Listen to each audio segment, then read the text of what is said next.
In smallholder meeting, very exciting. Very kindly hosted by Rianne.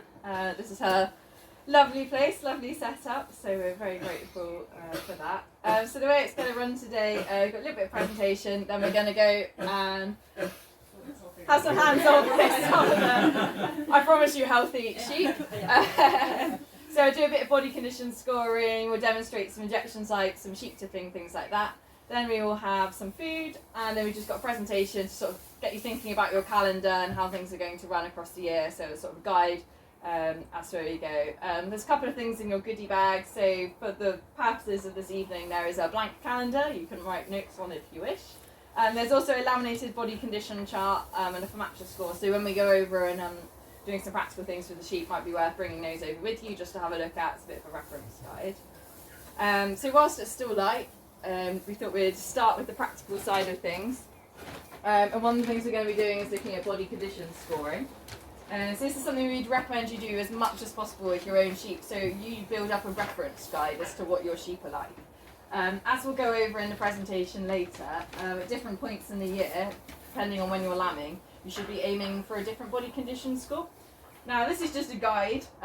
If you had 100 people all body condition score the same sheep, you would have a bit of variation. So that's why I say it's most important that you guys get hands on with your sheep, have a feel and see what you think. And we'll demonstrate it when we're over here. So it's sort of feeling over the rump and along the back of the spinous processes and sort of seeing how much you can feel. As we said, there should be sort of a natural variation. Obviously they'll lose a bit of condition. The rams will after they've been out with the ewes will whilst they're lambing and things like that. So there is a sort of natural cycle of it anyway. So that's one of the things that we're going to look at when we go Rianne was saying we might have a little bit of variation. We've got quite a nice variation. I've just bought some new ewes and they're from the mountains in Wales, so they're a little bit leaner. My show girls are in show condition, and then we've got two visiting girls who have been treated like ponies and fed twice a day, so they might be on the bigger side. So it's quite good, so then you can have a little feel. And have a bit of variation there. So we can all have a go at that. And then we've got also inside your goodie bags, you'll have a little laminated version of this. So this is called a FMLH chart. Have any of you heard or used these before? No. So if any of you have, brilliant. Have any of you heard of Haemonchus, the worm, or had troubles with it? Yeah.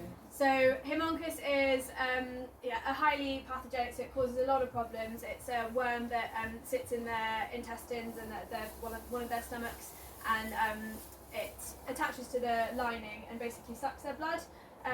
So a bit like a vampire worm is what one of our vets likes to call it. Also called barber's pole. Yeah. Yes, yeah. So if you look at it, if you do a post-mortem, they're actually stripy, so it looks like a barber's pole. So they're quite easy to see, but obviously post-mortem, and we want to sort of be preventing just getting to that stage. Well, not necessarily easy, but one way of checking your own sheep come sort of Haemonchus time is to look at their eyelids, and we use this scale. So this is sort of good up this end, and then as we come down this end, this is them getting more and more anemic, so as they're losing blood with those worms inside sucking the blood from the abomasum. So this is, maybe we're questioning it, thinking about dosing, and if you've got any down this end, you really need to think about worming them. Because the trouble... Sorry, does this pick up when you do the worm count? Yes, yeah, it does. But the trouble is, Haemonchus looks like several of the other worms, so it can be quite hard to know exactly which gut worms we have, and this one is particularly. So yes, if we have a high worm egg count and you think your sheep are quite pale, we're almost certain that it probably is Haemonchus, and that we should be treating them. So it's a nice easy way, because also when you have Haemonchus, they're not necessarily getting that loose scours all the time. They might well just be getting anemic before that sort of symptoms coming. So it can be a nice way of just checking, picking out. You don't have to do every single one in your flock, but picking out maybe a few of the weaker ones, or just a handful of them, looking at their eyelids and just checking that colour. And again, like the body condition scoring, if you gave 100 people this chart, we'd all probably pick different colours, but getting to know your sheep, what's normal for them, in their healthy times, what colour are their eyelids, and starting to notice those changes early, so we can get control of it early. So we'll have a little go with that. We won't probably all have a go, because it's not the nicest for the same sheep to be pull their eyelid down 20 times, but if any of you particularly are desperate, or we can demonstrate in front of you, but yeah, it should be fairly, and then you can use your lamity cards, you can take them with you out on farm, and sort of be holding them against the eye to get a feel of it to begin with. I think think it's worth saying as well, they go downhill quite quickly with homuncus. You won't necessarily notice. The signs are really unspecific, just sort of general lethargy. It'd be really easy to miss that as you're just sort of walking through once or twice a day. So quite often we see them as a sudden death. Yeah. So especially in those high risk periods, which we will go over in the rest of the presentation, it's just worth checking it as sort of often as you're out there handling the sheep, really. And especially this year, more than a lot of other years, I think, with the weather being so, it's fluctuating so much. We're getting really, really hot summers, and then it's getting cold, it's getting warm again. We are sort of seeing homuncus throughout the seasons rather than sort of just in the warmer weather. So yeah, it's I think we saw some right through to December last year. Yeah. So I saw some mid-December. So it's something to always be thinking about, really, now that we're having the warmer, milder winters. And then the sort of third thing we're going to look at when we go over the sheet is injection sites. So this is just a table of common drugs that we'd recommend you all have. So we've got Metacam at the top, which is just your general pain relief and anti-inflammatory. It is off licence in sheep, but we use it all the time. So we have to tell you that, we have to warn you of that, but we're perfectly happy with using it. Antibiotics wise, we've got Trimox, which is an amoxicillin, and Alamycin, which is an oxytetracycline. So they're both for slightly different things. Your amoxicillin, your Trimox is slightly more broad spectrum, so if you have a difficult lambing or a wound or something like that, we'd possibly reach for Trimox. Alamycin is really good for anything like foot rot, or it penetrates the lungs really well, so pneumonia. So it's worth having sort of those two different ones because they have quite a different spectrum of action. And actually, I think they're sort of the two most important ones to have with you. And then especially around lambing time, having some calcium and propylene glycol as well. So calcium you would see if you might give it if you had a ringworm, or if they had a sort of twin lamb kind of situation, you often give calcium as well. And then obviously the propylene glycol for the twin lamb, it's just a concentrated energy supplement for them to bring on there. So there is some dosages on there. I don't know whether you can really appreciate. I can always, we can always send out afterwards. Yeah, we can put it on the chat afterwards. But some of them, so the Metacam and the calcium will always go under the skin. The rest of them will go in the muscle, so we can point out some good places to be doing that in the sheep afterwards. And then obviously we've got the Oxytet spray, the blue spray at the bottom as well, because always a good idea to have the You never know. Sheep always get into mischief one way or the other. It's always a good thing to have. So we'll have a quick look at injection sites when we go over there as well. Are these all familiar to everyone? Does everyone probably have most of these in their cabinets? Yeah. Yeah, so Has Metacam been on licence and it's come off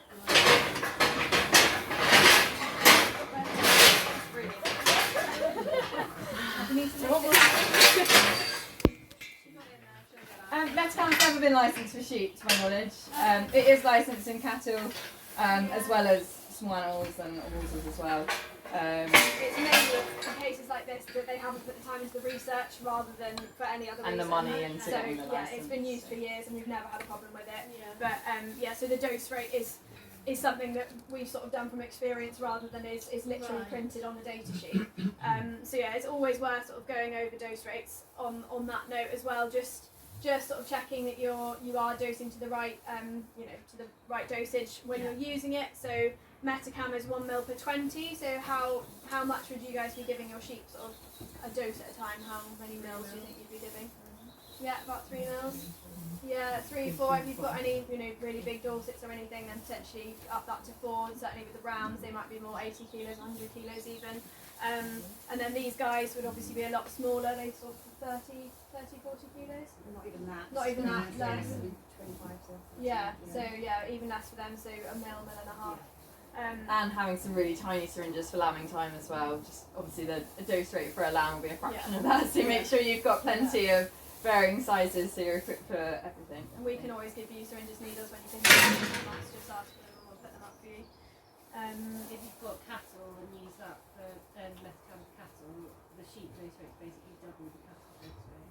So on the label it all has just the cattle dose rate. Yeah, so it's 1 per 40 kilos in cattle, 1 per 20 in sheep. So yeah, but obviously much smaller volumes in total than you could be giving to cows.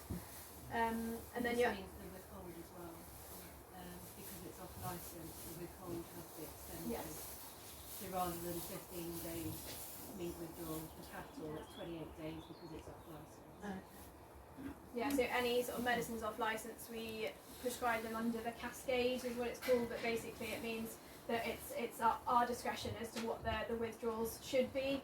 Usually that would be 7 days milk, 28 days meat, but you know it can vary. But yeah, for Metacam that's usually what we use. So but if you see that written on a ticket, you know, on a vet sheet that we give you, and you're wondering why, that'll be why. So it's slightly different than what's on the label.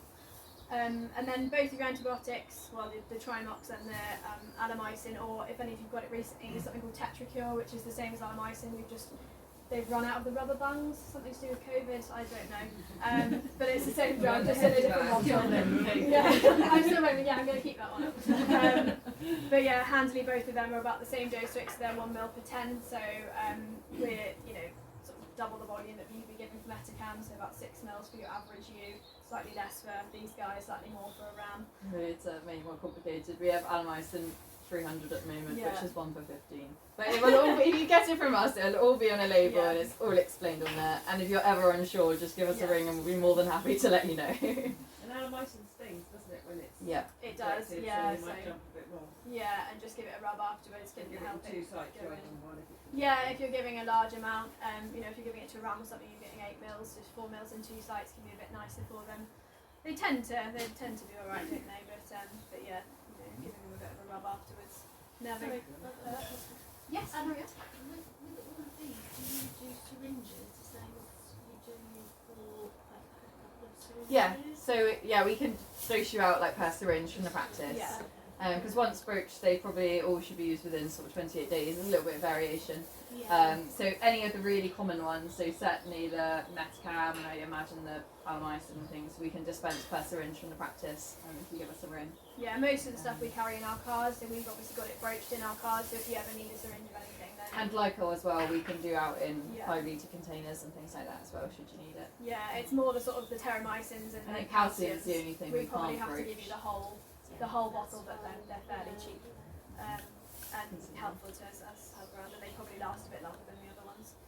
And yeah, as Becca said, the sort of calcium.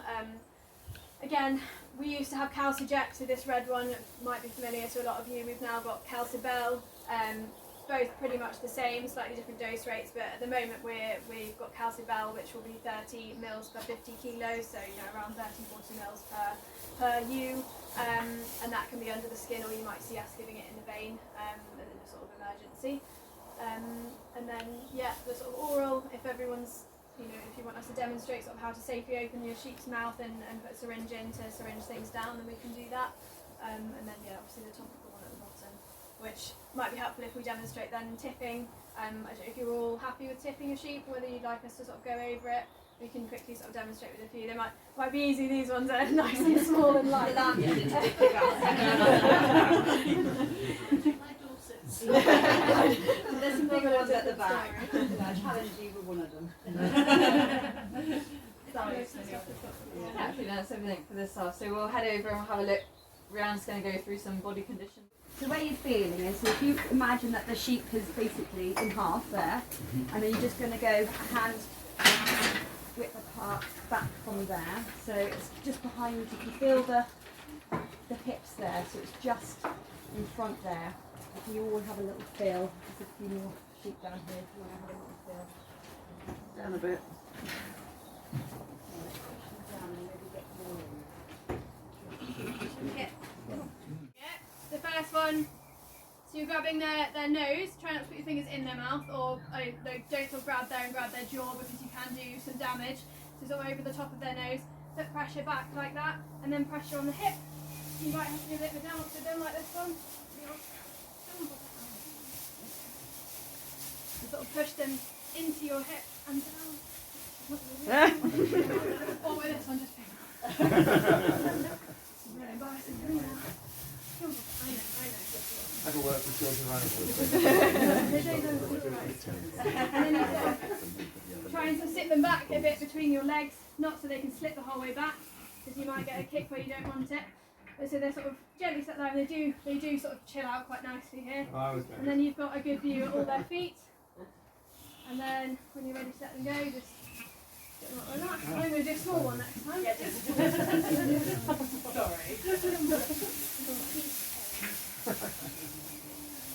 And then the other way, I suppose it's maybe a bit, easier when they're a bit smaller, or if you've got longer arms.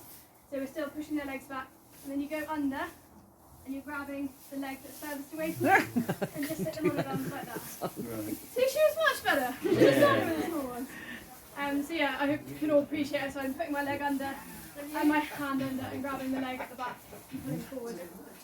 And if you do have really big ones, we always got told at uni, just use 2 people, don't fight them. Yeah. Have one person at the front on the head and have one person reaching Yeah. for that leg underneath. Just if you've got the people for it, make your life easy. Or doing So that's why we sort of called it the first day of lambing, but generally sort of around March for most people. But yeah, just adapt it to your farm as we go. So we'll start with sort of the first day of lambing.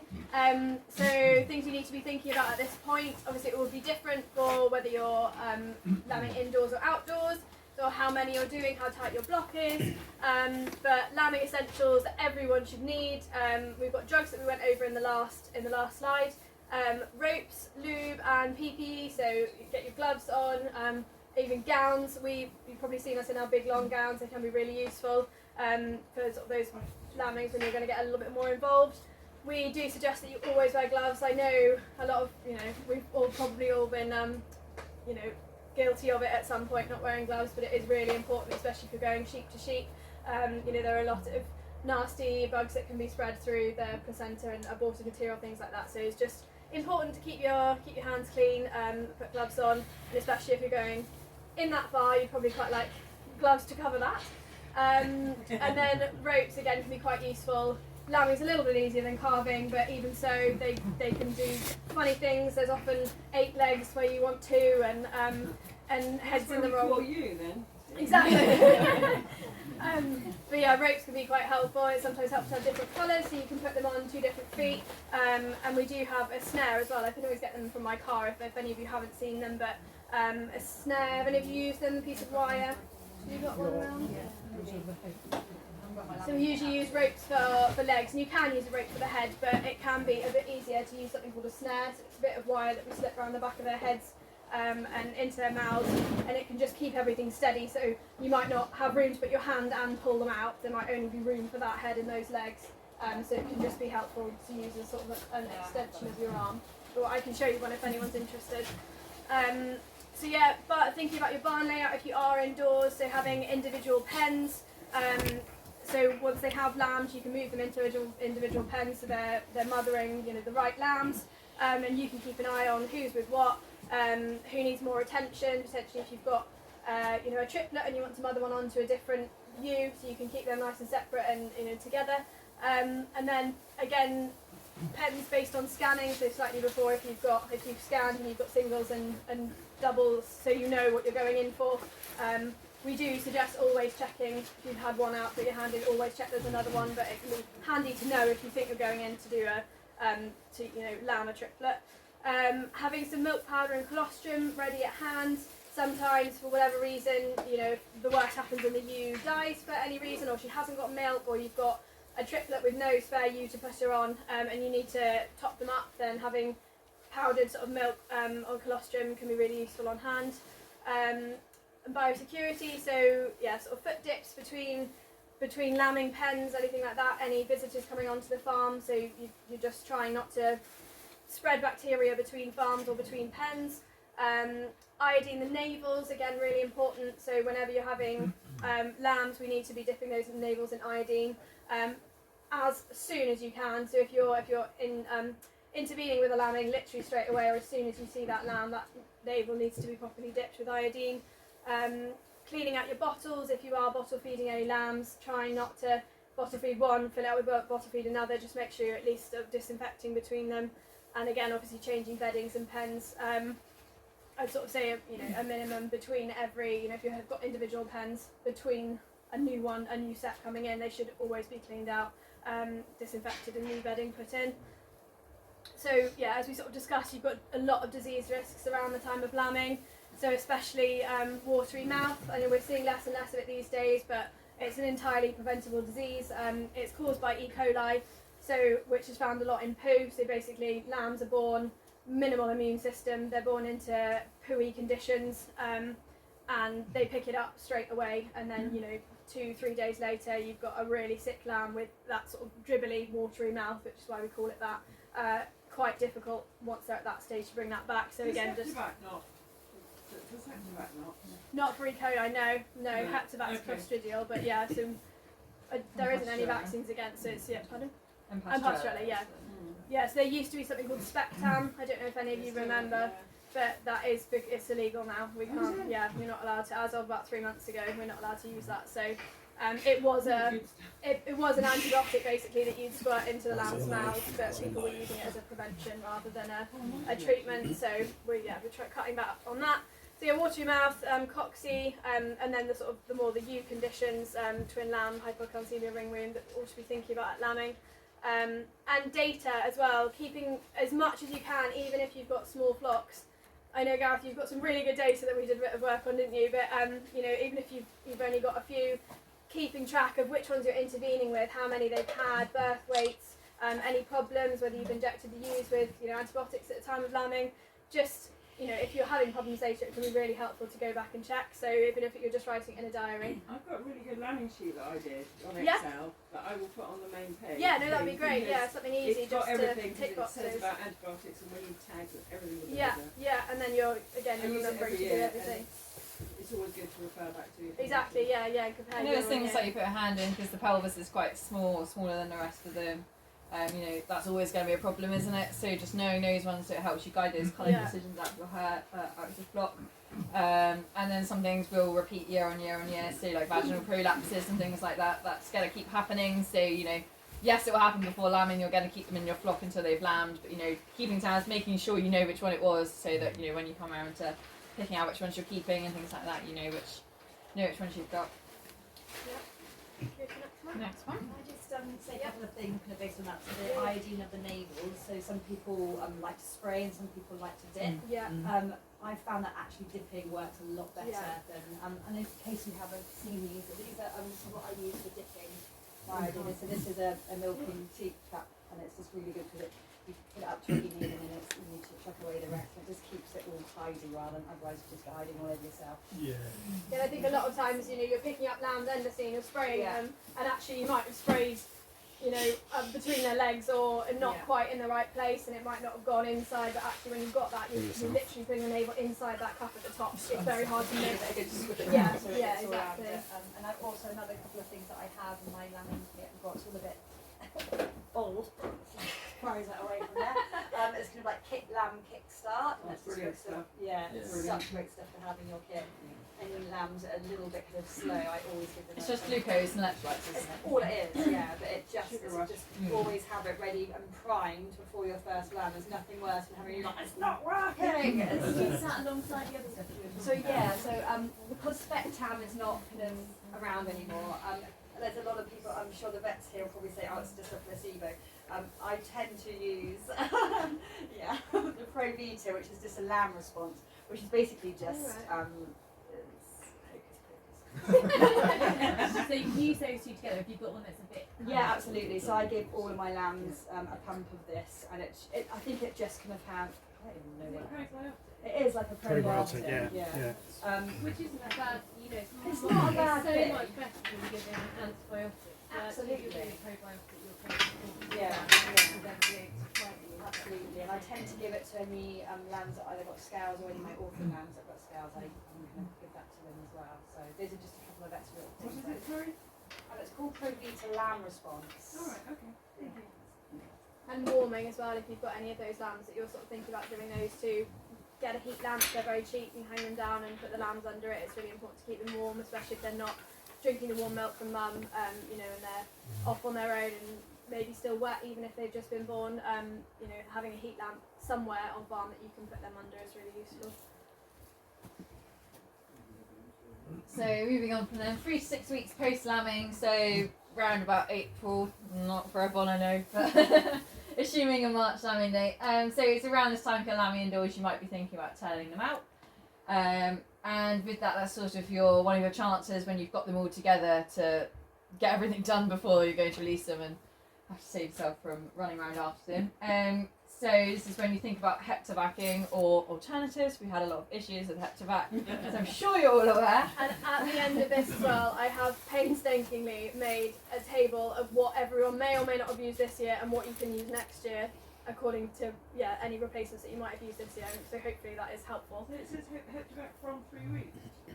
Yeah. Yeah, from the lambs. I thought it was 6 weeks. I think it says 3 to 6 weeks. 6 weeks. Yeah. Oh, right, okay. So yeah, you can do it, but before lambing it's 4 to 6 weeks. For the ewe, yeah, for the ewe. ewe pre-lambing, and then for the lambs. Yeah. So that's 3 weeks of age.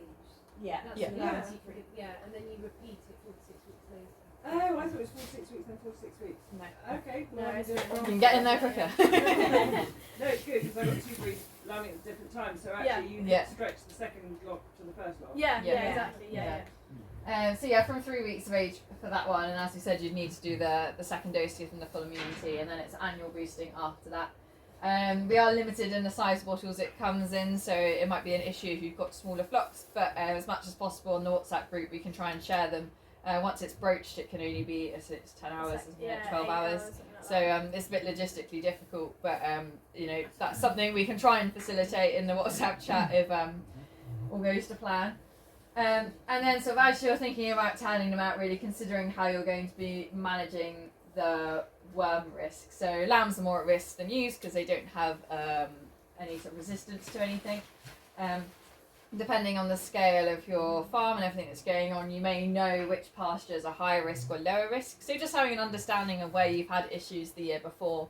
If you have some ground which is very wet and things like that, and you know it's fluky ground, just bear that in mind when it gets to fluke season, things like that. So if you can sort of build up a idea of what's high risk and low risk on your farm.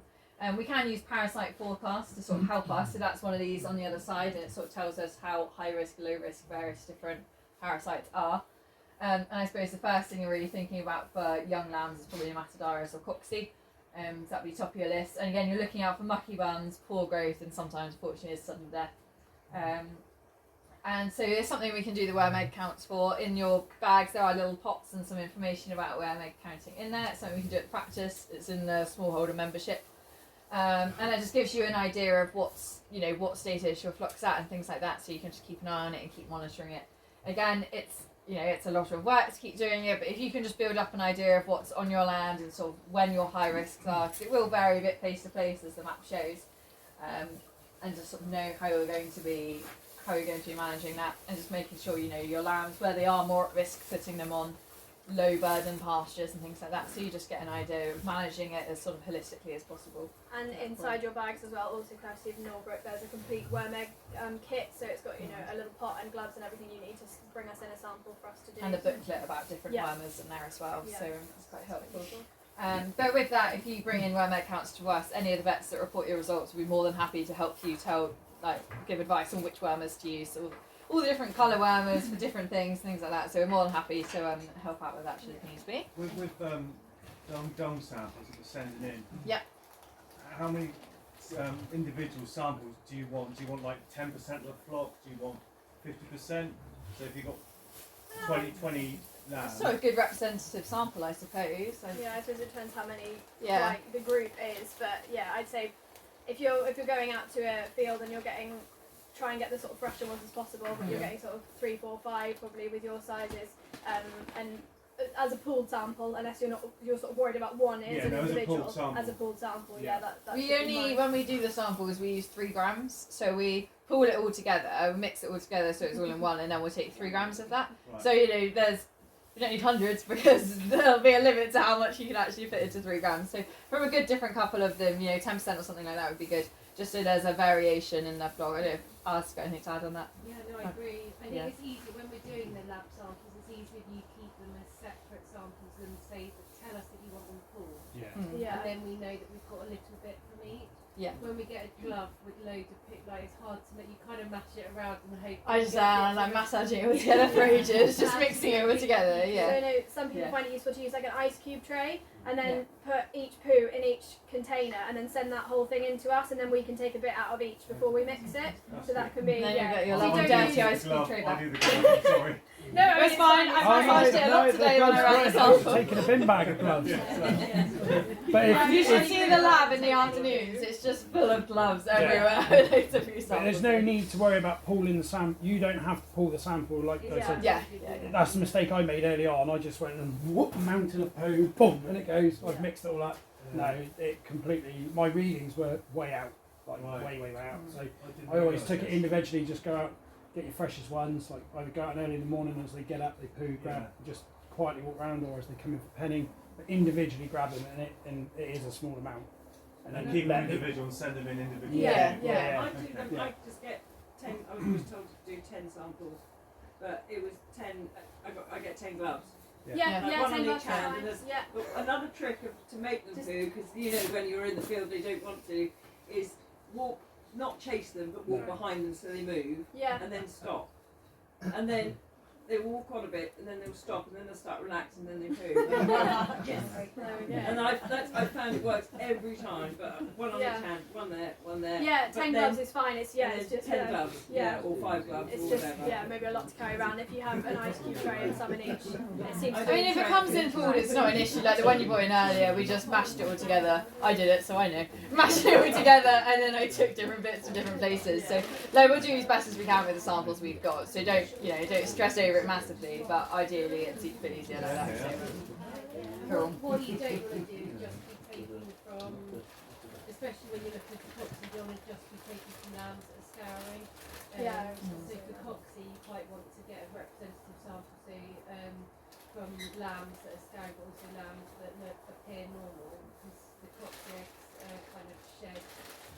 So you see the side of scour after the eggs have been shed. So you might, if they're scouring, you might have missed that high peak. So Yeah, kind of so getting a representative sample. if you're going around the farm, like around the field, not only picking up the ones that are nice balls and picking up a little bit of the soft ones, a little bit of them to get a representative of everything. You become really interested in feces. We're all getting quite animated. Yeah. Our poo preferences, yeah. So sort of the next month onwards, around May, if you're sort of doing the traditional lambing, so we're looking at the second injection of Heptavac for the lambs. That's 4 to 6 weeks later, as we were talking about before. And then, as Becca mentioned, this is sort of the high risk period for nematodirus in lambs. We don't tend to see real issues with nematodirus in the ewes because it's so sort of widespread. Most of them will have had some exposure to it already, and they will be, well, if not definitely immune, but sort of more resistant to it. So nematodirus is one that we can see quite clearly on a worm egg count. The eggs look very different; they're much bigger. Obviously, if you're worried, bring us in a sample. But thinking about sort of pasture history, was that pasture grazed by lambs last year? The weather as well. Coxie. Sorry, I'm not. It's all a bit got confused, isn't it? But yeah, coxie risk, other stressors. So some of your lambs that were maybe a bit smaller had a more difficult birth. Those that were in multiples, so triplets, fostered on. Maybe from older ewes, they will all be slightly more at risk than a healthy single. They may not have got the same sort of colostrum as the other ones. Just had a bit of a poor start. So they're the ones to sort of properly keep your eye on. And then, is your flock at high risk? Sort of just considering that and working with us and your history to sort of figure that out. And then white wormers, probably none of you, well, unless you're treating nematodirus in lambs, we probably don't use it very commonly. It's because they have been used and used and used over the last 10 years, and there's a lot of resistance to white wormers. I think pretty much all of the more common gutworms will be resistant to it now.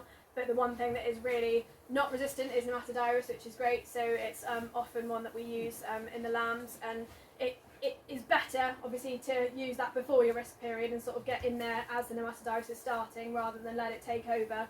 All your lambs are sort of suffering and scouring and then treating. If we can, we'd sort of rather do that before. And sort of worm egg count, as we said, important to always do. And do a reduction test when you can. So if you're thinking about using, if you're sort of doing a test, we've said yes, you do need to use a wormer in whichever group or whichever individuals. It's always really handy if you can then bring us in a reduction test, which is another sample, sort of 14 days later, just so we can keep an eye on the resistance going on your farm in particular. some farmers are now quite resistant to clear drenches as well, so we're having to sort of think about other options and other preventions, and potentially going on slightly stronger wormers, which we're trying to use less and less because they are the only ones we've got. So it can be really handy if you're particularly if you're worried about resistance, to bring us in that reduction test. It's just the same wormer count, we're just seeing if it's getting lower and that we're targeting the problem. Potentially starting weaning, depending on sort of quite how many weeks it's been, and body condition scoring used at the same time, so it can be a good reference to how they fared during lambing, how much that milk production is taken away from them, and whether you need to be adapting feeding at that time. And then fly treatment as well. So if we are talking about May, we're getting into that hotter period. I know it took a lot of people by surprise this year because it came really early. So we always rather prevent than treat with flies. So yeah, just as soon as the weather starts getting warm, if you see the flies and the sheep are seeing the flies. So yeah, just getting in nice and early with that. And make sure you record all of this. Yeah. Because they phone you up and ask you. Yeah. Not the best training standards. At what age can you treat a lamb with some sort of fly spray? I think they'd probably all be slightly different. I don't know off the top of my head, but it would always say on the data sheet. I don't know what age do you start treating So younger not lambs? until so not until we lamb in February, so not Yeah. until May anyway. Yeah. So Yeah. I Yeah, I probably suppose wouldn't do anything kind of less than 2 months old. Yeah. It's not really the need to. Yeah, it's not less than 3 weeks from now. Okay. Yeah. I mean, it will always say so. Obviously, depending on the product, check that particular data sheet. So But yeah, would you treat lambs born in June with if they're getting that have got flies on the back end when you find a wet lamb? yeah, we do it that young. I suppose. Yeah. I mean, it's It's better risk than based, isn't it? It's, Yeah. it's just weighing up, obviously you don't want to give drugs to various lambs so we can avoid it, but if it's that big a problem, then you sort of Yeah. have to And adapt to you it. you won't need to drown them in it as such. Yeah. Fine spray. Lambs that young, I used to just carry a bottle with a light nozzle rather than the heavy jet, just a light nozzle, and then clip the area and then just gently apply evenly. Don't just dose it in one spot and then leave be, and then just obviously regular checking. But yeah, you are going to get them that younger age. But Well, I was going to say the problem was in herd wet lambs, and they've got a hell of a fleece where they're yeah, born, thick. and Yeah. we didn't know they had them. Right. Until probably the last minute, until it probably gone through most of the Didn't under work out fleece, I until suppose. after. Yeah. With spots on and spots off, they're licensed for lambs.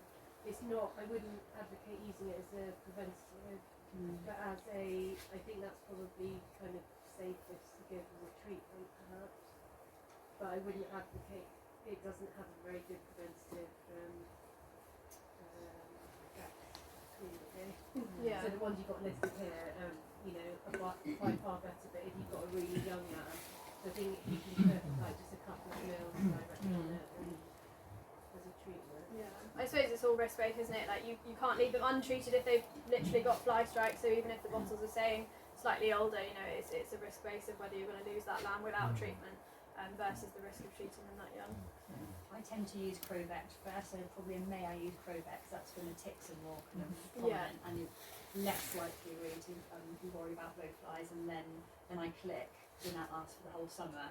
And then now that it's kind of going into October, you still see some problems. I do Yeah. find that the click is kind of wearing out by then, so again, like tomorrow I'll be doing all my use of Crovet again. We have seen a couple recently in the practice. Yeah, still we of have in the fly last strike. couple of weeks. Last Yeah. couple of weeks, quite bad Yeah, cases. fly So. strikes in October. Yeah, it's still around, Yeah. definitely. So So rather than being it is getting Trouble colder. when We're it, not cold yeah, enough. it gets cold, but then we have a hot day and they still Yeah. manage to find it. Yeah, So yeah. yeah, So, it's, Just so to watch, if you're not going to do it this time of year, you need to be checking them really regularly and just monitoring them and keeping up to date with them.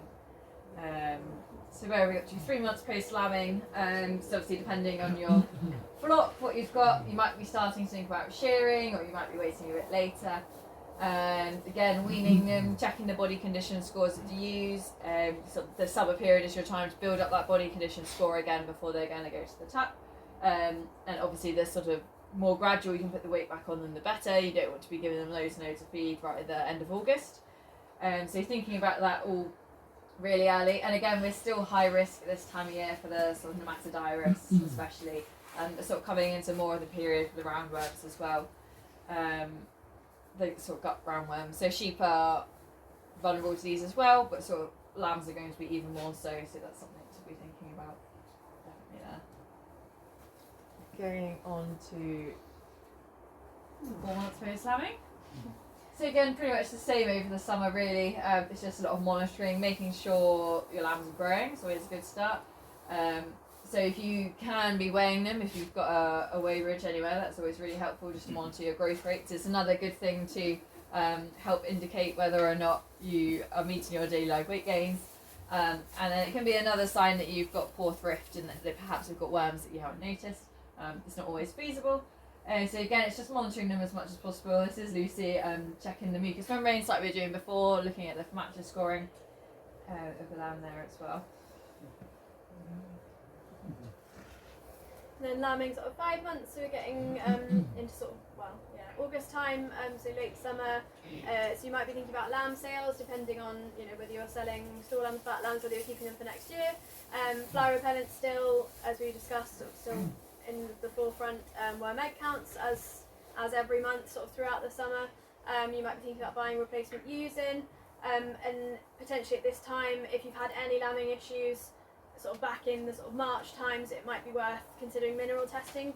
So if it's not a you haven't had a very clinical problem of loads of abortions and stillbirths and things like that, but potentially just not as successful as you were thinking. Maybe there's some grumbling issues going on. So now would be the time to have some mineral testing done. So we would just come out and screen. I think it's usually about 6, depending on the flock size, and be testing for the main minerals, so copper, selenium, those sorts of things, and potentially with the results of them putting out licks and bolusing if they are low in anything. But yeah, to just if you've noticed any or if you've had any issues with the lambs as they're growing. And then round vasectomies as well. I think we talk about that in I think there's a picture of them in the next slide. So, but yeah, if you are thinking of getting any taps, it would be the time to sort of think about round vasectomies. And with buying replacement ewes, sort of think about it nice and early, so you've got enough time to ideally quarantine them before you're going to put them with the rest of your flock as well. So for as long as you feasibly can, really, so at least 30 days would be ideal, just to keep them away. Make sure that you reduce the chance of your animals giving them something that you're unaware of, and vice versa. You don't want to be bringing on anything you don't already have problems with. Worms, foot rot, anything. Yeah, exactly. So this is a picture around vasectomy. Sorry. So again, something to think about, to use as a teaser if you want to try and sync your ewes up. So they're all going to be lambing in a nice tight block, so it can be quite effective. It's sort of a natural way of doing it rather than sort of giving hormones to achieve the same effect. And we should ideally be doing it sort of at least 6, ideally 8 weeks before you're going to put the taps in. So you need to be thinking about it quite early if that's something you're going to be considering doing, really. So the sooner you can get on with those things, the better. Is it best to use to vasectomise a ram that's already kind of that's had some experience, yeah.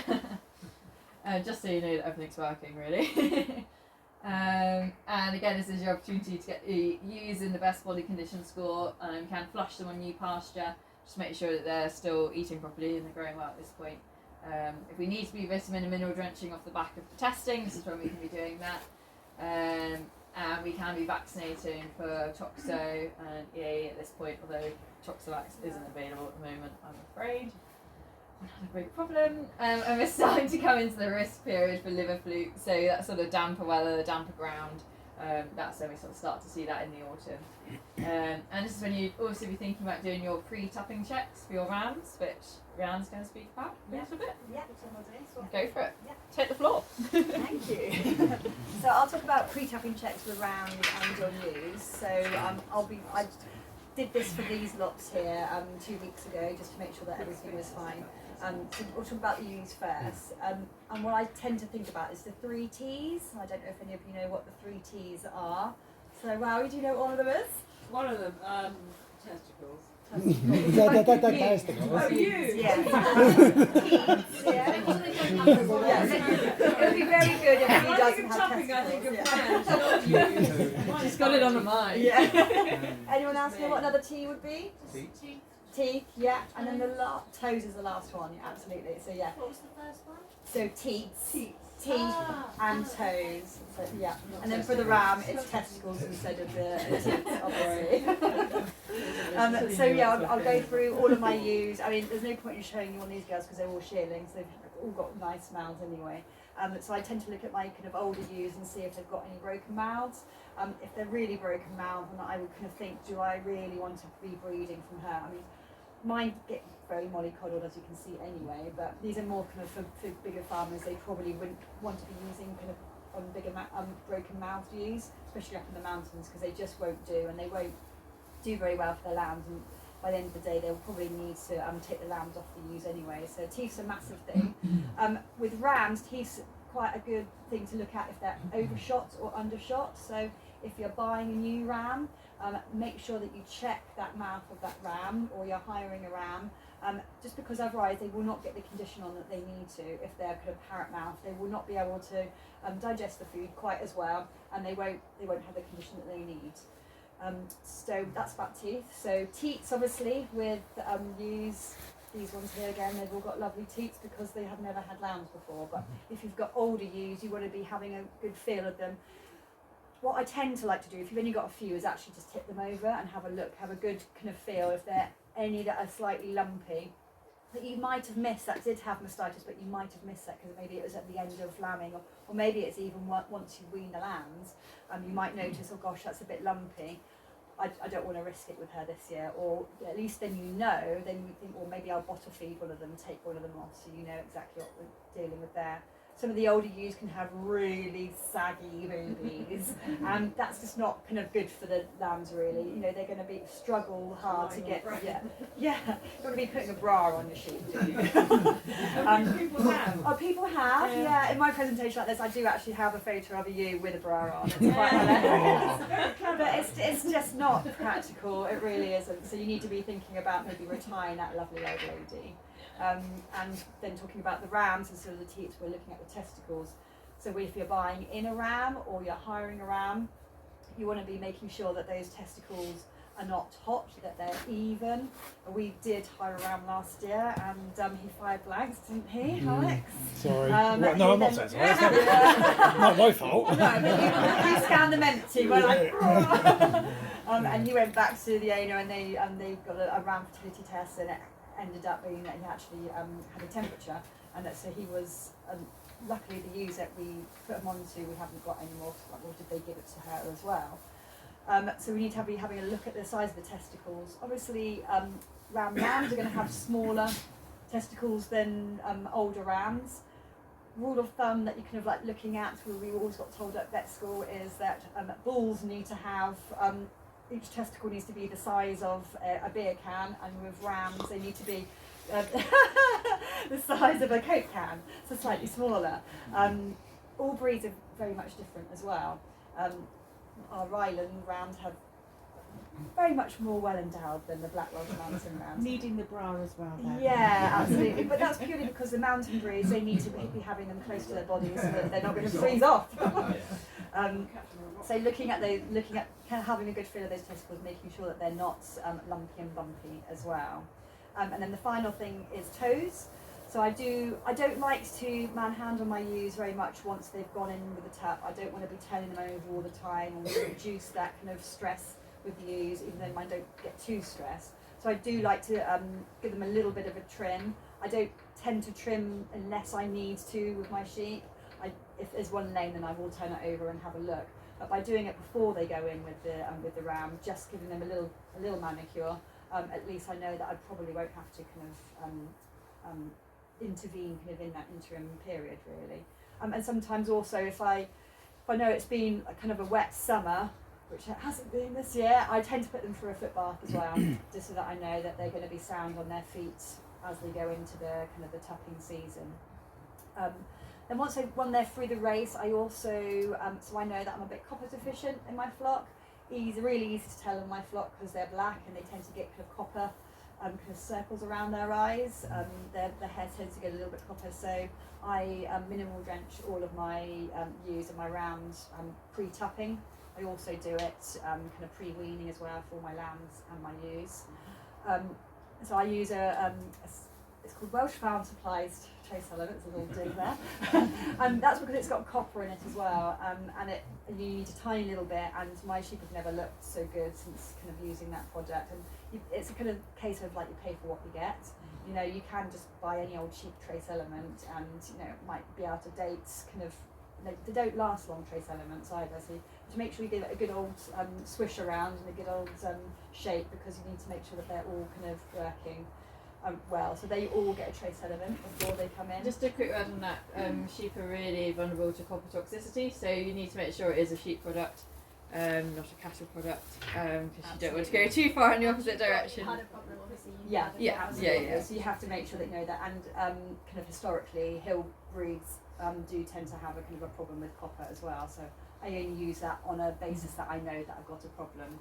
Another reason why I use trace elements before topping is that selenium, a reduction in selenium can be a massive cause of infertility. So I like to make sure that they're kind of high, the highest fertility that they can be.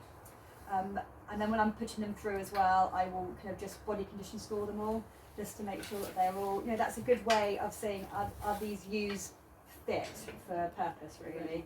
And if the older ewes are looking a little bit thin, I'm like, well, I'm not going to breed from her again. It's not fair on them. It's just not worth it in the end when they don't produce milk. It's very stressful when you've got two lambs there and a ewe, and she just doesn't produce any milk. I did that with one of my older ewes. Dolly down the end, she ended up being bottle fed because her mum didn't produce enough milk in the end, and I probably bred her 1 year too long. And you learn from your mistakes, and that's by doing that. That's how I can now tell you guys. It's just not worth it in the long run, and just kind of stretching them out and keeping on breeding from them. And as I've said before, I've brought in quite a few new ewes this year, so I always make sure that I quarantine those ewes for a minimum of 3 weeks. Always make sure that even if I bought them from a show and sale, I'll ask the breeder, have they been vaccinated? Because a lot of them haven't been. A lot of them say, oh, we don't vaccinate until August. So I know that my young ram over there, he hasn't been vaccinated. So I'll make sure that he's on the Heptovac system so that everyone is kind of covered for that. Touch wood, I'm going to touch wood here. I don't have to use Toxovax at the moment, but my mum used to have to, and they don't even know how they really got it. The vet said it was birds that kind of flew it in, and it can happen, and it's devastating when it does happen. I've told you I'm cat. What is that? Cats, Young cats, cats. young cats, Young cats, absolutely. not old young cats. Yeah, So I bought kittens. some feral farm cats. Ah, is that how you got it? Oh. What is Well, that? I guess that's, you know. Yeah, so toxo and chlamydia are both things that can cause abortion in sheep, and it is devastating. It's about kind of 3 weeks pre kind of lambing, isn't it, that they start kind of aborting. And if you have sometimes you can just get abortions because sometimes that just happens. But if you start to have more than 2 or 3, then alarm bells should ring. You should give the farm vets here a call to get those kind of post-mortems and send up. Yes, yeah, absolutely. We've had a few flocks, or I'm out scanning, not necessarily with the vets as clients, but out scanning this year. I've picked up a few flocks that have had issues. We have had one with like quite a large issue, and then others are out and away, and you refer them to a vet. Vet does tests and find that they've got toxo. So like I can see it when they're sort of 70 to 90 days in lamb. You can just tell that there's something not quite right. There's distortion or something. Something's not. You can just tell it, or it's come away. But this year or the last season just gone, I've seen more of it. So whether that's because I'm covering a larger area, but I'm just coming across it a bit more. So it is something to really take into account, really. With toxic, it depends on what stage of pregnancy when they're exposed so it doesn't always present as abortions. If they're exposed early on in pregnancy, then like Alex is saying, it present more as a high barren rate. So if you're getting a lot of empties during scanning, that can be worth. And I was just seeing what I call a dirty pregnancy. So that everything's sort of there, but it's just got lots of dots coming in and out the screen, and then you're just looking at anything that's not quite, and then you get a shadow of a lamb, and you think, yeah, that's not right, and then as you pull through it, you then start to realise there's a sizable number there, and that's when you know you've had a toxo storm go through, basically. So yeah, unfortunately we can't get Toxovax this year, which is pretty much the only thing we can really use against it, so that's a big blow. But it is something that once they've had it and they're exposed to it, they do kind of build up immunity to it. It's not absolutely foolproof, and it's not in any way a good replacement of vaccine. But when we don't have the vaccine this year, sort of mixing ones which you know have been exposed to it with ones which haven't, like way before you're trapping, things like that, just so they've, hopefully you can, that's the sort of all we can really do this year where we don't have the vaccine, is just try and mix ones which we know are naive with not before we're topping, before we're getting into these high risk periods, just to try and encourage some sort of spread before the risk periods. But it's not an ideal situation, and we don't currently have a date that Toxovax is going to be back on the market, unfortunately. So. And with quarantining, Yeah. what sort of distance are you looking at quarantining? So you want to not be sharing the same airspace, and also drinking, and also manure as well. So I've got this whole I'm holding here as an isolation facility purely because of showing. And then the rest of my flock is kind of 10 miles away. That's quite a big difference. It's You don't quite need it that but if that wasn't the case, I would just quarantine them in here. So they'd be in here, and then once they were out, then I'd completely clean it all out and disinfect everything.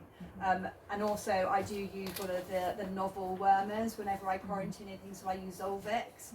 And I've been showing a lot this year, so everything here has had Zolvix, because I've been out and about everywhere. I've got quite a few new sheep, and also the rest of my flock have actually never had Zolvix, so sometimes it's good just to have every couple of years to have a dose of a novel wormer, which hasn't ever been used before, just to wipe kind of everything out. So everything Why here.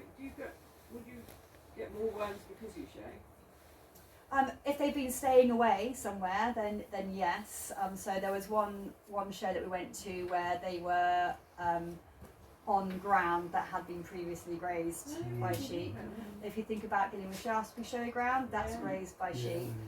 So you just have to think. And I don't put straw down on one-day shows, because straw goes all over black sheep. Yeah, they just eat the grass. So actually, what are they bringing back here? And you have to think about, if you're hiring rams, when you've got a few sheep, sometimes you will hire a ram. You really need to think about, okay, rams don't really want to be on their own, so it would be a good idea to maybe have a wether or a ram lamb kind of in with it as company. But if you really want to safeguard your flock, the best thing to do is quarantine that ram and try and get a fecal egg sample at the very least, to see if it's going to bring anything into your flock. And then a lot of my sheep come from Wales, where scab unfortunately is a problem. I know that these have all the ones I brought in have been dipped, because it's been certified dipped. Or you can use a noromectin kind of injection, 2 of those, and that's always on my quarantine protocol, as well as kind of foot dipping. So it's literally belts and braces, but it's just worth it, because 2 years ago I helped a friend out by lambing his sheep, because he had a stroke a week before he started lambing, and I bought foot rot into my lambs. It's just not worth it. So if you can do belts and braces, it's the one thing I'll say to you is, it's worth doing that quarantine protocol. You might feel like you're ploughing the medication into your animals, but it's worth it in the long run sometimes. So that's it, kind of for pre-tupping with the rams. And think about the higher rams. Consider them the new animal that's coming in. Or equally, if you hire out rams, which we do, when they come back, they come in here and they get a quarantine protocol as well, because who knows what they're bringing back. You wouldn't quarantine for 3 weeks though, would you? I worked in here, yeah. Really? Yeah. Now this is my isolation facility here. Yeah, they'll all come back here, and for 3 weeks. In that 3 weeks, they will I won't give everything at the same time. They'll have like 2 doses of noromectin. They'll be run through the foot bath. They're not going to have multiple wormers on one day. So I do tend to. I just. A bit paranoid. No. Paranoid's good. Yeah. Especially with sheep. Yes. That's all right. Then we've got lambing plus 7 months, so this would be the start of your tapping. Once you've done all your pre-tapping checks, whether you've had any rams vasectomized, whether you're hiring them, this would be the start of it, obviously depending on when you are planning to lamb. So we tend to say putting the tups in for 6 to 8 weeks. So you're giving 2 estrus cycles. So in the ewe, that's the the cycle of their when they'll have their eggs. So it's 2 chances basically for them to get in lamb. And hopefully, you know, the majority of your flock will get in lamb in that period to give you a nice tight lambing block come 5 months' time, because we don't sort of want dribs and drabs going on for months and months because it's a pain for you, and you know, and then it's more difficult to keep your flock all together for the rest of the year to do everything else. So yeah, hopefully it should be plenty of time as long as we've got a good ratio, and then around this time you're high risk for liver fluke. So whether you've had problems before, or you know you've had fluky ground or anything, so watching out for that and treating. Again, still worm egg counts, because you know it's sort of now-ish, isn't it? And we're still seeing a lot of high worm egg counts in the samples that we're getting in, and any sync protocols if you are using hormones, bring your ewes in. But yeah, sort of tapping time. I think.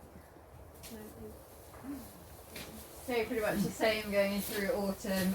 This is what we're sort of looking at liver fluke. If we found it on post-mortem, this is what we'd see. We'd actually find the flukes in there. So it's knowing your ground. So it's wet marshy land, which is high risk. They need mud snails, I think it is, which is part of the life cycle for them. So anywhere which is that kind of environment for them to grow in, really. So not everywhere will have those issues. As I said, know what your land's like. And we can do fluke tests, like we can do worm egg counts to have a look. They're not as accurate as worm egg counts, and sometimes we get sort of inconclusive. We might recommend sending them to an external lab, but we can certainly try if that's something that we think will be a risk in November. Hopefully, with all the horrible dry weather, it might be one Yeah, positive. there might be a bit less we food don't around. get fluke, but So December, you may or may not be having your roast lamb for Christmas dinner. We are running out of things for December, as you might guess. But yeah, just a reminder that we were really still seeing high worm cases, high homunculus cases, fluke at this time of year. Really until we have a first prolonged frost, which if you remember back to last winter, we didn't really have at all.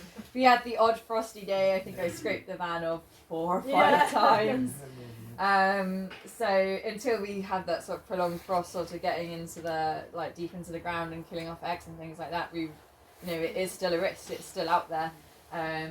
It's definitely lesser a risk than the height of summer, but yeah, as I said, back in December we were finding sudden deaths from homunculus and things like that. So you think you're safe and then you're not quite. Yeah. So it's just sort of reading the weather. Again, the parasite forecasts are really helpful for this. So they're done nationally by some of the labs that we send samples to, and they just sort of map where they're seeing these high counts and things like that. We get newsletters through which tell us that they're still seeing huge amounts of X, Y, and Z, and that's all stuff we can help feedback to you as well. But you can access them online.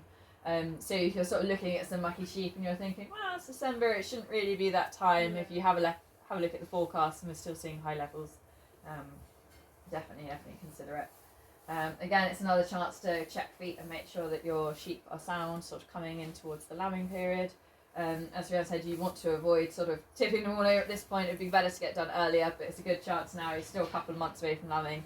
Anything which has come up lame, sort of in the high stress period of tupping, just to get that sorted well before we're going to be doing anything drastic with them. And then over to Alex for a bit about scanning. That's not me. no, I do have a video. Oh, I've got some lovely photos of you scanning. Yeah. Not that good, from behind my head. Yeah, so scanning is a big, obviously I scan for the vets, so if anyone uses me, there's quite a few people that use me in here, but so I'm scanning, ideally for me, what I tend to say to my clients, I've got a chart, that's what I just ran off to the truck for. It sits in my diary, I've got one in the roof of my truck, I've got one on my desk at home, I've got one in the kitchen on the unit, so if someone rings and you say tups have gone in, or I can usually get to it, or the response will be, I'll have to wait till I get back to the office. So ideally what I tend to say is when you've done all your checks and you've done everything else, you're then thinking about putting your tups in. The day you've put your tups in, I know it's sort of a bit of an inconvenience, but if you can send me a message, I'm fairly busy, so if you send me a message and say name, tups in, date, duration, and then what I do is I go through the chart and then I fix it in amongst my diary, in amongst all my other bits, and then what we try and do is club people together. So if I find that somebody's like, well, I've got 5 or 6 sheep, but chap up the road's got 100 sheep, and then I say, right, I'm going to be there this day, that time, you can bring them along, and we can scan them. Try not to do that for biosecurity, but it does help a lot of people. So I tend to like to scan.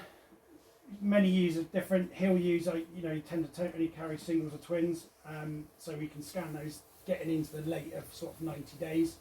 But mostly bigger breeds, a lot more covering. I tend to like to do it sort of 70, 80 days. If I know I'm running triplets or quads, and I'm getting there and thinking, I want to be able to see them. I don't want to. For you guys, it's very important that I find those sheep, because if we don't, and you're feeding it for you're feeding it for a triplet and it ends up a single, or a single and a triplet, it can be very difficult. This is when these guys get a phone call. So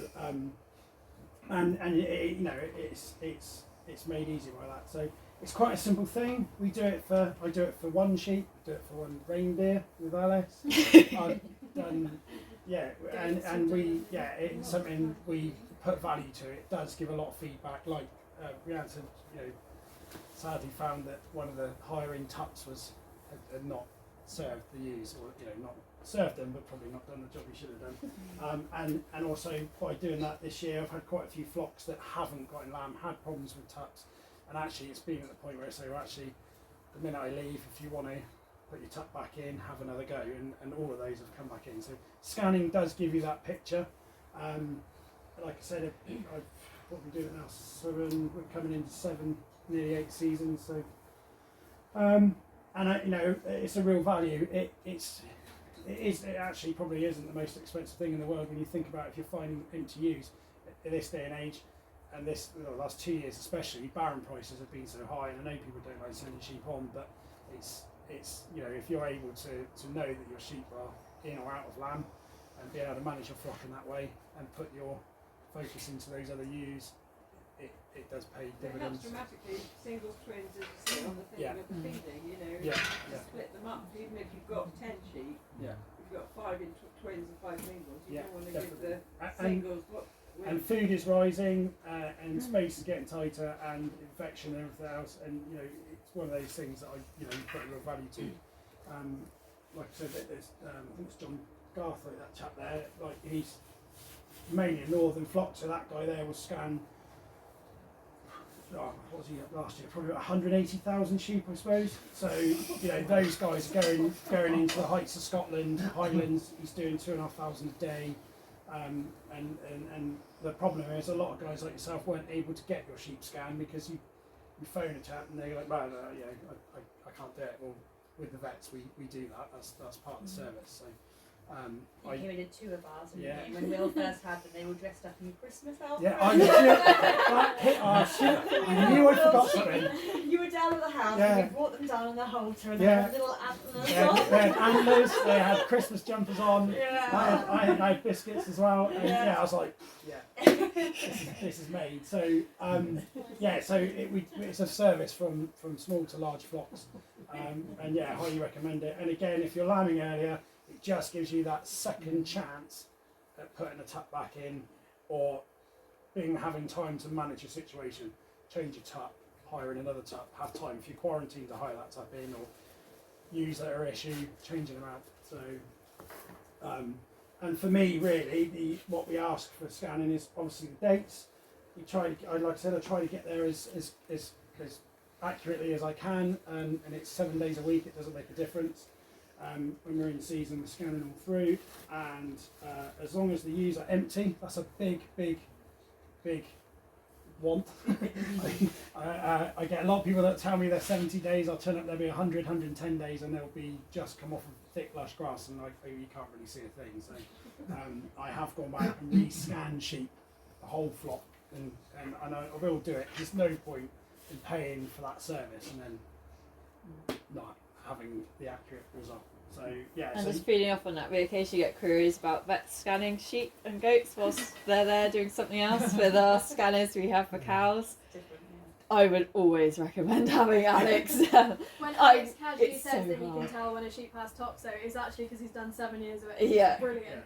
Me and Becca would struggle to even tell you. I've done it, I've tried it, I can usually say, oh, there's something in there, but you can't see. It's a different type of scanner, and there's an awful lot of skill, and I would not give a number and it just would not be able to pick up on, as Alex has been saying, the sort of deformities and things like that. And so it is well worth it. Yeah, it is and it is a different scanner, right? So it's a linear scanner. So it's like a human, wasn't it? Yeah. So it's a 70-degree straight picture. So when you hold that flat probe on, you're just getting that 70 degrees straight up. You'll get different limbs of etc. But if you look on this picture, I'm going to pull it out.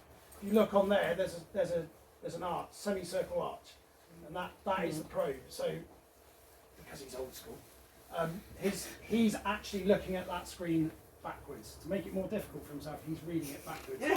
For me, I like to put the probe on, and that is inverted, and it means that what I'm seeing is what my hand is doing. So I can put the two together. Within that is 170 degrees, and with very little movement, I can go from left horn to right horn back to bladder, and it is small movement. And if they're fat, or they've been on grub, or they're not empty, or they're over that 70 to 80, 90-day stretch period, you'll see I'm having to put a lot more into it, and I'm having to push up, and that's what we want to avoid. It's uncomfortable for you. It's really bad for my shoulder, and it doesn't give you a fair reading. You're not going to see. You're not going to see what you see. So so we can see a lot more, and as far to say that. So last year we're picking up deformity, like heart deformities. Started with more experience, starting to see more Schmallenberg, which hopefully you guys don't come across much. Toxo and Campylobacter and things like that. So. Whereas it'd be fair to say if we were doing it, we'd just be glad to see a lamb. So it's well worth getting out. You've got it 100% right the last 3 years. Yeah. So yeah. Those ones like, I don't know, could be 2, could be 3. No, I'm going to put my bets on 2, and actually So yeah, I'm really grateful to actually people like yourselves who've been really, really patient and given me lots of feedback. And I hope everybody will agree and say that at the start I was like, yep, I'm coming back, and I'm redoing them, and then we get it right. It is a skill, but it also helps if the user in the right stage, condition, everything's been prepped. It's very simple, and of course, coffee and cake. So you would want them to not have eaten them for how long? Or? Yeah, so that varies. So I mean, so we go to different places like yourselves where like Rihanna's be able to hold them back. So rather than if I'm coming in the afternoon, if they can be shut off from the morning, and it sounds like a long time, but actually it gives them a chance to completely empty out. I'm not too worried about bladder because if that's full, it just makes it quicker to see.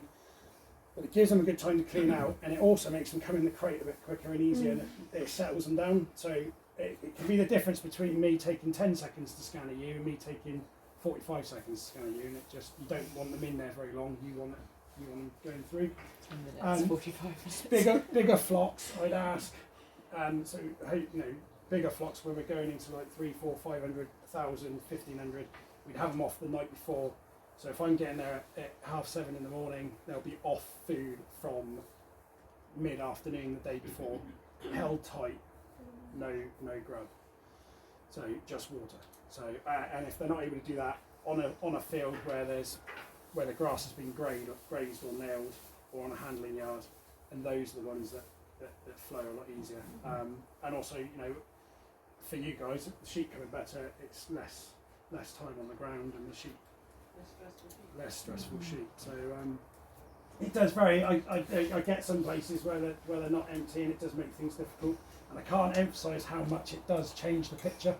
It really does. It goes from like a lovely black and white screen where you're like bone, fluid, bang bang, to grey, and you're like, ooh. So and then you might as well just guess, to be honest.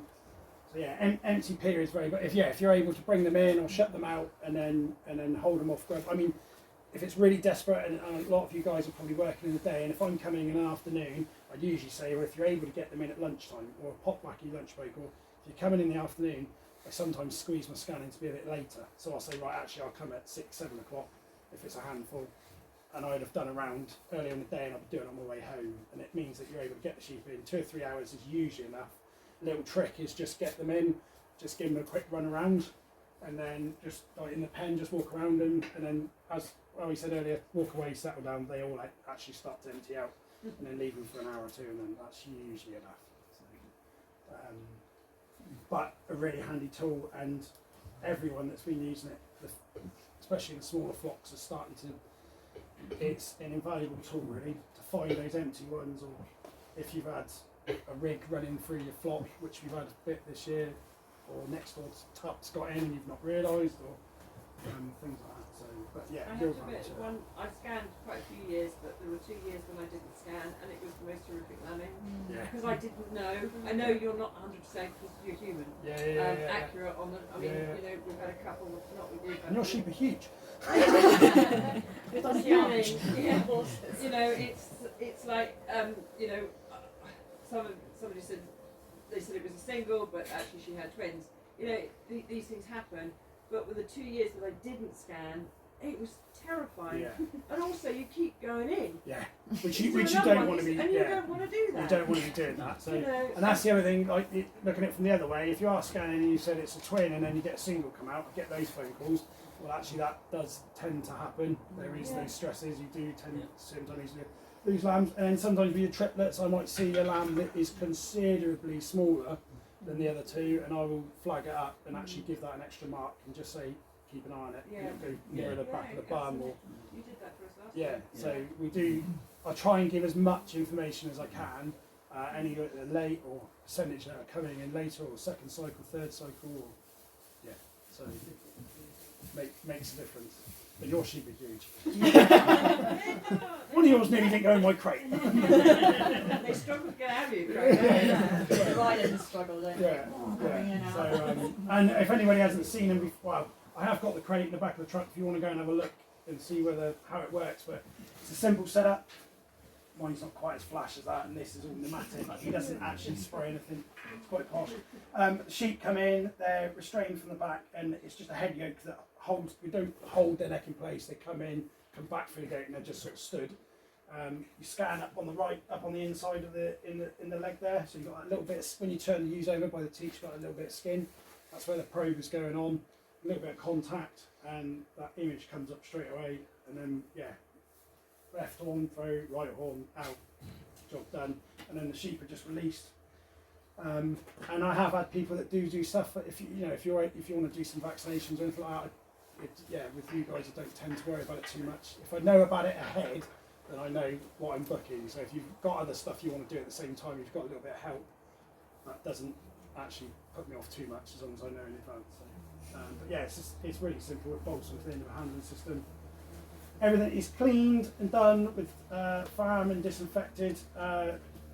Mentioned earlier about scab. Scab is rife this year. I've seen it quite a lot. I've not gone to 4 flocks now in the last season, and it is really on the rise. So that's one thing in your quarantine I would advise seriously treating for scab. And for people like myself, if we see it, we'll probably get back in the truck and we'll spray. So I don't want to be the reason to be spreading scab. So we carry on board pressure washers, FAM, and everything else. And this year will be even hotter on biosecurity. I'll be changing my waterproofs quite regularly. A lot of scanners will wear the same thing all day, but actually we're proving that that's not going to be very good. So it will be changed. So something else for me. But if you guys want anything, I've got cards and various other bits with my number on, so you can take those later on. And if you want to, I think we're probably, I don't really know how you want to work it. We have sort of mildly discussed it, but if you guys do want scanning, if I know, then we'll make sure it's put into a bit of round. And if we want to club people together, it might be something that we look at. If you're in local areas, just pick a day and I can get round all of you in a day sort of thing. And again, you can get in the WhatsApp group. Definitely. So getting organised about it. So share the burden. I think any questions? I don't. My taps are going in tomorrow, so we'll put it in your diary. So yes, that works. Other than that. But no, grab a card for me later on. I'll bring some in and then give me a shout. Brilliant. All right. Thank you. Oh. And then just to nicely wrap it up, so we're back to sort of just before lambing, so lambing plus 11 months or pre-lambing. We're definitely thinking about sort of Heptavac, Obivac, as we said, so 4 to 6 weeks before lambing. We're giving the ewes a boost, which to make sure that those good antibodies are coming through the colostrum and getting into those lambs to protect them in those first 3 weeks before that they've got the jab themselves. you know, and to make sure they're protected in that really, you know, what should I say, when they're really, what's the word? Vulnerable, thank you, when they're really vulnerable. So yeah, and again, we're sort of crouching, dagging sheep at this point, whatever your lingo you like to use, the HEPTVAC boost, preparing your lambing shed, and ensuring feeding correctly and in a good body condition scoring for lambing, which we talked about at the beginning. So it's gone Full circle. So just a couple of other quick things. Vaccine schedules, as we said about the HEPTVAC, 4 to 6 weeks before lambing and then from 3 weeks. And then these other ones will sort of use as and when you know you need to, know your flock. So footbacks 2 doses 6 weeks apart, and it has to be quite a long way away from shearing and lambing. And you can't use Sidectin 1% at that point if you use the footbacks, they react together. Scabivax again if you need to, 7 to 8 weeks before lambing. And then the Toxovax, Enzovax, if it's ever available, the Toxovax that is, 4 weeks to 4 months before tupping. So just sort of knowing when you need to be doing these things, don't get caught out leaving it too late to lambing, things like that. So just having these numbers in the back of your mind. We can always put these just in the chat as well, just so everyone's got a record of it. Because this is horrendous. Martha's master sheet. You probably can't read it, but yeah, this is just what I was talking about earlier. So we've got ewes and rams at the top and lambs. So what you used last year, whatever was available that we might have, you know, month, day to day, it was changing. So what you used last year and then options for this year. At the moment, HEPTVAC is available. So buy it now. Yeah. Yeah, and we are Buy it now and make sure suggesting- you have enough for your 2 doses. Yeah, we are suggesting if you're buying it now and it's available, make sure you get that extra bottle, keep it in your fridge, and then you know that you've got your 2 doses, so we're not doing one and then. 50 mils, so 25 doses is the smallest. Is the smallest, Yeah. yeah. Or if you know, like we shared one between 4 of us flocks last year, Wow. we could only get the kind of 250 big bottles, and it worked out really well. Again, we'll try and, if you know you're opening some, you know you're going to have spare, just pop it in a WhatsApp and you know, split the costs, split it between people. It does need to stay refrigerated between farms, it has to be used within, I think it's 10 hours. So, you know, I'm vaccinating my ewes in a month. so if anyone needs any in a month, yes. But yeah. And then 2 weeks later. Yeah, so put it in the chat, and if you know, if we can share it, so we appreciate it's a bit of a pain having 25 doses in a bottle if you don't have that many sheep. So as much as possible, we can try and coordinate that if we can. So just keep us all up to date, and we can facilitate that as much as we can if we can help at all. So, but yeah, we'll make sure that's in the chat so everyone knows what they can be dosing up with again for this year. At the same time, even if you've got kind of, say you've got 5 sheep and you can't find anyone to share it with, it's honestly worth paying that money for the 25 dose one, because there's nothing worse than having new lambs that have just died in the field. And they just drop dead. You just don't, and so you're getting I had to throw away 96 ml of Yeah. It's not an expensive vaccine, and to No, be honest, it's that you not. save 1 or 2 It's just- lambs. it's It's not annoying, point. yeah, it's annoying. It's wasteful. It's just so wasteful, isn't I it? think everybody's clamoring. And it does come in, like I think I've said before, like my birthday 7-8 years ago when it was out of the field, and I had a trailer full of dead lambs. Yeah. It comes in like that, and it's And that's so the first you'll know is when you put the. yeah. And that I bought sheep, and it was like, oh yeah, they're on the plan, blah blah blah blah blah, but holy fuck. And I learnt then HEPTVAC, the minute they come in, literally put them on your plan, your treatment, and then keep it all I used together. to back on older rams, because Yeah. I knew they probably wouldn't need it as much as now. yeah. Poor guys. And then just last one to finish quickly. In an emergency, it's never wrong to ring us. That's what we're there for. Any time of the day or night. We will try and be smiling when we get there in the middle of the night and it's freezing cold. So if you don't know, and you've luckily never had to ring us in the middle of the night, it goes to an answering service, and then they immediately phone us, and then we'll immediately ring you back. You might get someone with a very strong Cornish accent answer the phone. Don't panic. It's a strange sensation being woken up by her, isn't it? Hello, my love. Yeah, it's 2 in the morning. It's quite chilly anyway. So make sure you've got some good phone reception. Expect that call back from us. If possible, what 3 words, especially if you are in the middle of a field somewhere, is so useful to us. We're good at getting lost. Yes.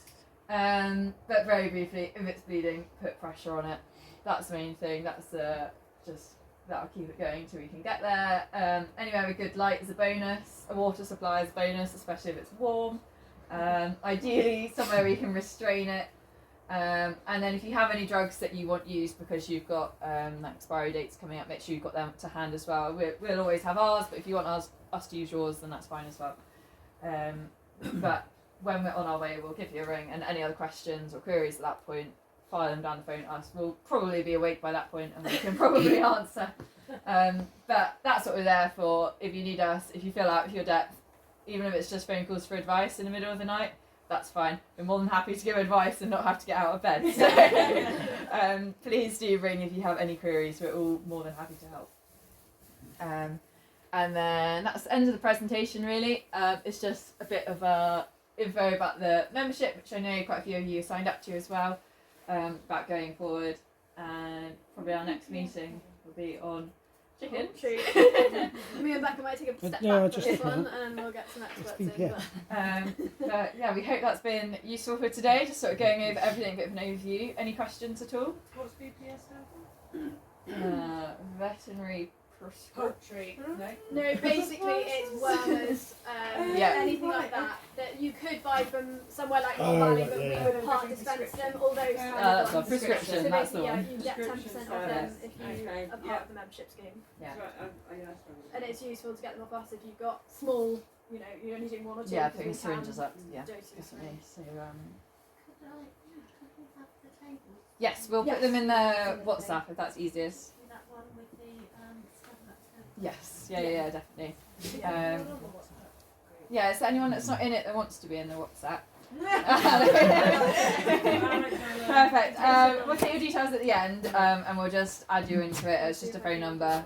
It's just, as I said, usually we've used it for sharing drugs out and things like that so far, and just people seeing various bits here and there. Just keep everyone in the loop of what's going on. Yeah, you're more than welcome to join that. I've got a couple of tips as well for people. There's a really nice app called Herd Boss. It's free up to a number of views. I think it's kind of like 20. Too many now. I have to pay a subscription for it, but it's just really nice to keep. You can put all your data down there, so whenever you weigh them, all your drugs, it's really, really easy to use. So I have all my sheep names there, and I can just go into Coco. I can see when she was born. Herd Boss. I can see who her sire and dam are, what medicine she's had, and then also there's reports. So in your medicines book, you can just print out a report of all the drugs that you've used. It's really, really helpful, and you can put it all down when you're in the field. You jab them, and then you can absolutely. You put it there and then rather than remembering when you get back home. Absolutely, it's just a really, really good one. And for all the ladies in the group, if you're on Facebook, there's a really nice Facebook group called Ladies Who Lamb, and that is brilliant. You're in that group, Alex. My favourite one, Alexandra. Fills my time. Yeah, no, there's a really good couple that were my previous role. They were tenants of mine. They've got, I think they're up to about 1,500 sheep. Abby on there, you'll see her come up a lot. She gives lots of advice. She's really good, and she's always on the phone. It's the hay. What's going on? Bad hay. Yeah, that group is actually really good. It's fabulous. Yeah, it's really good. Everyone's mentioned it. This scanning. Everyone has mentioned it. Everyone's used it. No silly question, and it's fabulous. And there's always someone up in the middle of lambing. There's always someone up to answer that question. Yeah, and it's usually the wife. As well, but just got we might not be up. Yeah. There's always someone, and they also do mentorship. As well, if you want to go and help out someone lambing. Yeah, well, Gavin and Abby do that. So they outdoor lamb. That's where I got into outdoor lambing in a big way, and just went and did some. Just didn't go for a day or a morning, or they're really good. They open their doors up to anyone. They're really knowledgeable. They'll let you get stuck in. Compton Chamberlain, Fovant Badges, on the way to Salisbury.